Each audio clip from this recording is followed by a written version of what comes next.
आज का हमारा टॉपिक है वैद्युत द्विध्रुव की स्थितिज ऊर्जा। यहाँ पर क्या है, वैद्युत द्विध्रुव की स्थितिज ऊर्जा हमको प्राप्त करनी है।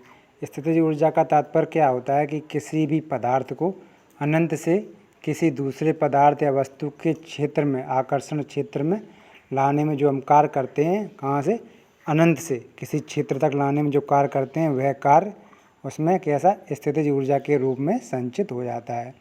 अब यहाँ पर देखिए, जो हमने बात कही है कि अनंत से किसी वस्तु को हम क्षेत्र में लाने में जो कार्य करते हैं वह स्थितिज ऊर्जा के रूप में संचित होता है। यानी कि इसका दूसरा अर्थ क्या निकल रहा है कि अनंत पर किसी भी वस्तु या पदार्थ की स्थितिज ऊर्जा कितनी होती है, शून्य होती है। तो तभी हम वहाँ से किसी बिंदु पर लाने में जो कार्य कर रहे हैं वह कार्य उसके में स्थितिज ऊर्जा के रूप में संचित हो रहा है। यानी कि उसमें कोई अन्य ऊर्जा नहीं जुड़ रही, यानी कि अनंत पर क्या है, उसकी स्थितिज ऊर्जा कैसी है, शून्य हो गई है। तो यहाँ पर देखिए वैद्युत द्विध्रुव है। वैद्युत द्विध्रुव क्या, हम विद्युत क्षेत्र ई में ला रहे हैं। तो विद्युत क्षेत्र ई में लाने में जो हम कार्य कर रहे हैं तो वह कार्य इसकी स्थितिज ऊर्जा में संचित हो जाएगा। तो यहाँ पर जो धन q आवेश है, इस पर क्या है, क्षेत्र की दिशा में बल लगेगा दूर की ओर, इस दिशा में। और ऋण q आवेश पर क्या बल लगता है, क्षेत्र के विपरीत दिशा में, इस दिशा में बल लगेगा। तो यहाँ पर जो हम कार्य कर रहे हैं, अभी देखिए हम कल्पना करते हैं, यहाँ पर एक हम लाइन खींचते हैं। जैसे यहाँ पर हमने ये एक लाइन खींच दी है, यहाँ ये लाइन खींच दी है यहाँ पर हमने। तो यहाँ पर देखिए हमारा वैद्युत द्विध्रुव है वो किस स्थिति में, साम्य स्थिति में, यानी कि क्षेत्र की दिशा में। यहाँ पर जो क्षेत्र की दिशा है ये है, और वैद्युत द्विध्रुव के क्षेत्र की दिशा में है। इसकी दिशा कैसे होती है, ऋण q आवेश से धन q आवेश की हो, यानी कि इसके बीच का कोण कितना हुआ है, थीटा इक्वल टू 0। तो साम्य स्थिति में जब इसे हम इस स्थिति में लेकर आ रहे हैं अनंत से, तो हम देख रहे हैं कि हमारा ऋण q आवेश है वो धन q आवेश से अतिरिक्त दूरी कितना चल रहा है, 2l दूरी। और धन q आवेश पर बल लगता है हमारा क्षेत्र की दिशा में, ऋण q आवेश पर विपरीत दिशा में। तो अगर हम इस लाइन पर देखें तो जितना कार्य हमें ऋण आवेश के कारण प्राप्त हुआ है, क्योंकि ऋण आवेश स्वतः आ रहा है, तो जितना कार्य यहाँ पर इस बिंदु पर हमें प्राप्त हुआ है उतना ही कार्य धन आवेश को यहाँ तक लाने हमने किया है। तो यहाँ पर दोनों द्वारा किया गया कार्य और प्राप्त किया गया कार्य कैसा हो गया, यहाँ पर बराबर। अब हम देख रहे हैं कि जो ऋण q आवेश है वो क्षेत्र में कितना अतिरिक्त दूरी चला आया है, 2l दूरी।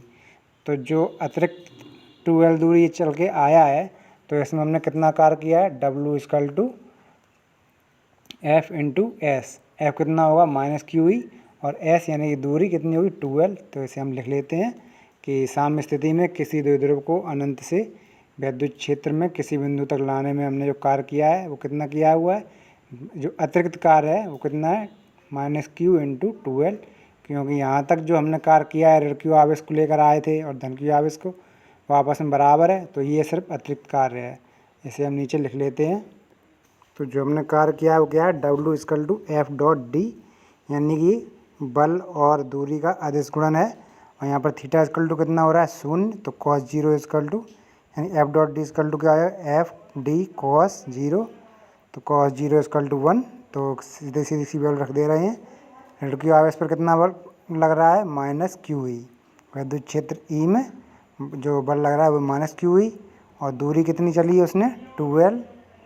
तो कार्य W इक्वल टू क्या होगा, माइनस, इसे हम अपनी विस्थापित कर रहे हैं, यानी कि व्यवस्थित कर रहे हैं। क्यों, क्योंकि 2QL क्या होता है, हमारा द्विध्रुव आघूर्ण होता है P। तो इसे हमने -2QLE लिख लिया है। तो अनंत से इस बिंदु तक लाने में किया गया कार्य क्या है, इसकी द्विध्रुव की स्थितिज ऊर्जा है। तो क्या है, -PE, कब, जब थीटा इक्वल टू 0, साम्य स्थिति तक। अब देखिए दूसरी कंडीशन क्या बन रही है कि हम इसे द्विध्रुव को अनंत से यहाँ तक तो ले आए हैं, तो कुछ कार्य जो हमने किया है वो कार्य ये है। अब जब यहाँ तक ले आए हैं उसके बाद हमने डेरिवेशन पढ़ा था, उसमें क्या है कि हमने क्षेत्र से इसे थीटा कोण पर घुमा दिया था, कोणीय विस्थापन क्या था, थीटा। तो अब ये स्थिति ऊर्जा और इसकी अब स्थिति बदल दी, इसके कारण इसमें जो हमने कार्य किया था वो भी इसकी स्थिति ऊर्जा में संचित हो गया है। तो दूसरी स्थिति बनती है कि यदि हम इसे थीटा कोण पर विस्थापित कर दें तो जो हम कार्य करेंगे तो वो कार्य भी इसमें जुड़ जाएगा। तो पिछली वीडियो में हमने वो कैसे निकाला था, W = PE cos 0। यहाँ पर जो 1 वैल्यू है वो किसकी, cos 0 यानी कि साम्य में पहले से ही साम्य में, और साम्य से हमने ऐसे थीटा कोण पर विस्थापित कर दिया है। W = PE 1 - cos theta. तो ये एक ऊर्जा ये कोणीय विस्थापन के कारण, और एक ऊर्जा इसकी ये है जो क्या है, अनंत के कारण यहाँ पर लेके आए हैं।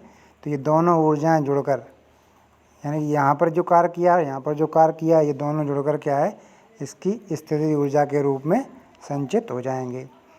तो ऐसे अब हम अपनी कॉपी पर लिखते हैं और पूरी लैंग्वेज के साथ लिखेंगे। तो इस टॉपिक में आगे बढ़ते हैं।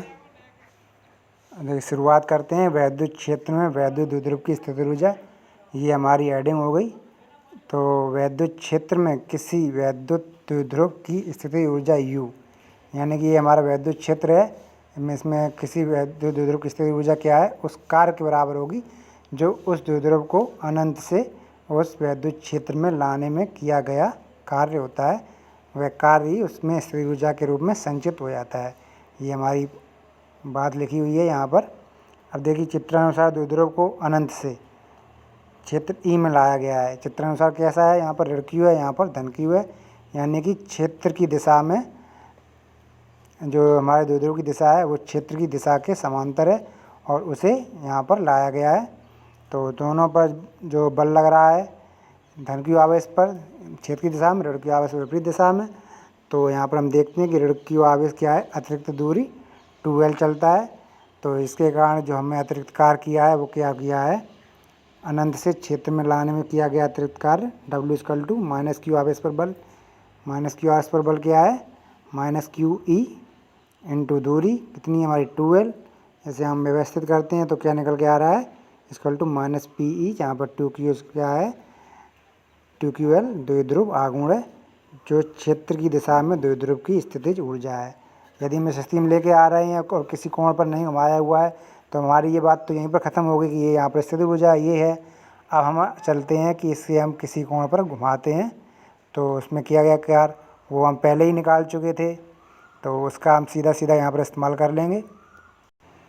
अतः अनंत से किसी द्विध्रुव को क्षेत्र की दिशा में लाने में किया गया कार्य क्या हो गया, या उसकी स्थितिज ऊर्जा क्या होगी, U0 = -PE। यहाँ पर देखिए क्या लिखा हुआ, स्थायी संतुलन, क्योंकि यहाँ पर इसकी ऊर्जा कितनी है, सबसे कम ऊर्जा है। ये जो इसकी स्थिति ऊर्जा है वो सबसे कम है। जितनी ऊर्जा कम होती जाएगी उतना ही संतुलन बढ़ता जाएगा, और जितनी ऊर्जा अधिक होगी उतना ही संतुलन कैसा होगा, अस्थायी हो जाएगा। तो यहाँ पर देखिए सबसे कम ऊर्जा है तो इसे हम कहते हैं स्थायी संतुलन। अब यदि द्विध्रुव को, अब देखिए हम अपने दूसरे वाले चित्र पर आते हैं जिसमें क्या है, हमने अपना वैद्युत द्विध्रुव क्षेत्र की दिशा से थीटा कोण पर घुमा दिया था। तो जो हमने कार्य किया है वो क्या किया था, W = PE cos 0 - cos theta, यानी कि पहले क्या था, साम्य में था तो cos 0 थीटा = 0 से हमने थीटा कोण पर घुमा दिया है। तो कितना कार्य कर दिया है, PE 1 - cos थीटा। अब दोनों प्रकार की ऊर्जाएं, दोनों प्रकार के किए गए कार्य को हम आपस में जोड़ दें तो क्या है, हमें द्विध्रुव की कुल स्थितिज ऊर्जा निकल के आ जाएगी। किस कोण पर, थीटा कोण पर। तो U थीटा = U0 क्या है, अनंत से साम्य स्थिति में लाने में किया गया कार्य U0 + W क्या है, थीटा कोण पर उसमें घुमा दिया है तो हमने जो कार्य किया है। तो इसे हम जोड़ते हैं तो क्या निकल के आता है, U theta = -PE cos theta. अब यहाँ पर थीटा कोण आ गया है तो यहाँ पर भी स्थितियाँ बन रही हैं। अब देखिए यहाँ पर ये क्या लिखा है, यह द्विध्रुव स्थितिज ऊर्जा का व्यापक समीकरण है। व्यापक समीकरण मतलब ये इसकी हर कंडीशन को संतुष्ट करता है, सारे मान इसमें व्यवस्थित हो जाएंगे, इसलिए ऐसे समीकरणों को क्या कहते हैं, व्यापक समीकरण। तो U थीटा = क्या हो गया, -PE cos थीटा। अब स्थितियाँ क्या बनती हैं कि थीटा = 0 है, 90 है, 180 है, इस प्रकार की स्थितियाँ बनती हैं। अब यदि द्विध्रुव को क्षेत्र की दिशा में लाने में सीधा कार्य जो हमने किया था, पहले निकाल के लाए थे, तो क्या निकल के आ रहा था, -PE। तो यहाँ पर यदि हम रख दें cos थीटा = cos 0 तो =1, तो क्या होगा, U0 = -PE। ये सबसे कम ऊर्जा है, माइनस में है और सबसे कम स्थिति ऊर्जा यही है, तो ये कैसी होगी, स्थायी संतुलन की। और यदि द्विध्रुव को हम क्षेत्र के लंबवत लेके आते हैं तो cos 90 = 0 है। अब देखिए हम अपने पुराने चित्र से समझते हैं इसे। तो यहाँ पर देखिए ये द्विध्रुव है, क्षेत्र के कैसा है, लंबवत। अनंत से हम इसे लंबवत लेकर आए हैं, तो जितना कार्य हमने धन आवेश को लाने में किया है उतना ही कार्य हमें ऋण आवेश को लाने में प्राप्त हुआ है। तो दोनों कार्य कैसे हो गए, आपस में बराबर। तो यहाँ पर इसकी स्थिति ऊर्जा कैसी हो गई, 0। यानी कि इस स्थिति में हम द्विध्रुव को किसी भी एक स्थान से दूसरे स्थान पर ले जाएं तो हमें कोई कार्य नहीं करना पड़ेगा। तो वहाँ पर उसकी जो भी कार्य नहीं करना पड़ता तो स्थिति ऊर्जा कैसी होगी, 0। क्योंकि धन की आवेश को लेने में आने में हमने खुद कार्य किया है और ऋण की आवेश को लाने में हमको कार्य उतना ही प्राप्त हुआ है। दोनों कार्य कैसे होगी, ± 0। तो यहाँ पर क्या है, 90 डिग्री पर लेकर आए हैं तो कार्य हमारा निश्चित से ही समझ लिया। और यार सीधे सीधी वैल्यू भी रखते हैं तो भी हमें 0 प्राप्त होती है। और दूसरा तरीका है, ऐसे मान लो इसे समस्थिति लेके आए तो हमने कितना कार्य किया, -PE, और फिर उसे हमने 90 डिग्री तक विस्थापित कर दिया तो कितना कार्य किया, +PE। तो ये आपस में जुड़ गए तो भी ये 0 हो गया। यानी ये इस तरीके से भी ये 0 है। अब देखिए द्विध्रुव को स्थायी संतुलन θ = 0, θ 0 से 100 डिग्री तक घुमा दिया तो उसकी स्थिति ऊर्जा कैसी हो गई, -PE cos 180। और cos 180 की वैल्यू कितनी, -1, तो कितनी हुई, +PE। अब ये स्थिति ऊर्जा का सबसे अधिक महत्तम मान है, कितना, +PE, और सबसे कम मान था -PE। तो जितना मान स्थिति ऊर्जा का अधिक होगा उसकी संतुलन की स्थिति उतनी कैसी होगी, अस्थायी। तो यहाँ पर देखिए जब जितना स्थायी है तो उसकी ऊर्जा बिल्कुल कम होगी, माइनस में भी चली जाएगी। और यदि अस्थायी संतुलन के लिए क्या है, स्थिति ऊर्जा अधिकतम होगी। तो पिछले टॉपिक की सहायता से हमने ये टॉपिक भी समझ लिया है। तो आप लोग ये टॉपिक बिल्कुल अच्छी तरह समझ गए होंगे। ये टॉपिक भी आपका पूरा हो गया है, ये चैप्टर भी इसी के साथ समाप्त हो गया है। अब से नया चैप्टर पढ़ेंगे। तो ये चैप्टर यहाँ पर ख़त्म होता है।